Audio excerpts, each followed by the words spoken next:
Did you know that more than 90% of all wildfires are human caused?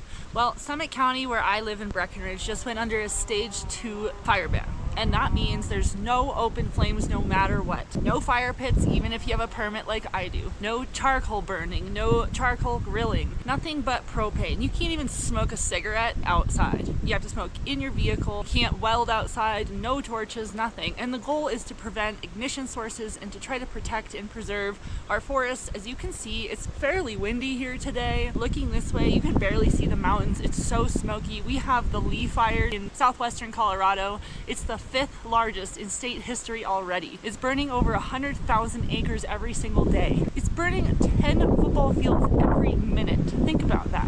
So just make sure if you're going camping or you're out there exploring, you're knowing the rules, you know before you go, you're being smart. I can't tell you the amount of times I have put out unattended campfires in random places, smoldering, smoking. It's just not okay. Campers at a popular summer spot will not be allowed to build a fire. The sheriff tells me this ban comes along with a zero tolerance policy. This time of year, you can often find Lauren Drogsvold out exploring her big backyard. This is kind of my playground. She's very aware of the danger this fire season brings. Growing up in Boulder, I've come across a lot of unattended campfires, and I know that those tend to start some really big fires. She stumbled across this fire left burning with no one around. After putting out the flames, she posted about it on a community Facebook page.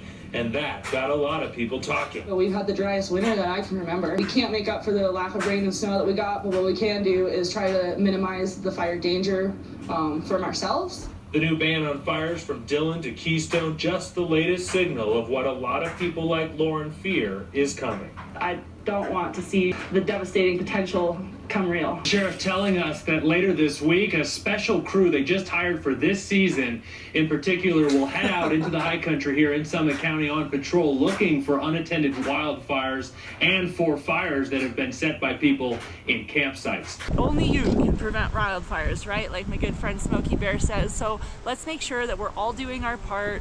We're knowing all of the restrictions, all of the rules. We're practicing safe fire behavior out in the woods and in our homes. One of the fires that just started as a structure fire. The next thing they knew, Pagosa Springs has a wildfire. My brother lives near Telluride in a little town called Ophir, and the town next to them called Rico is in full evacuation right now for another fire. I think there's 5 or 6 fires burning in Colorado.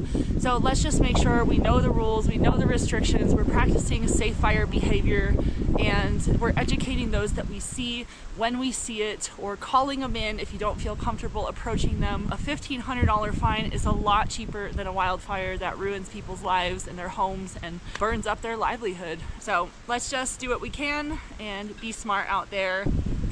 Fire danger is pretty extreme right now, so let's just be safe and let's just be smart and make sure that we're doing everything that we can to prevent wildfires.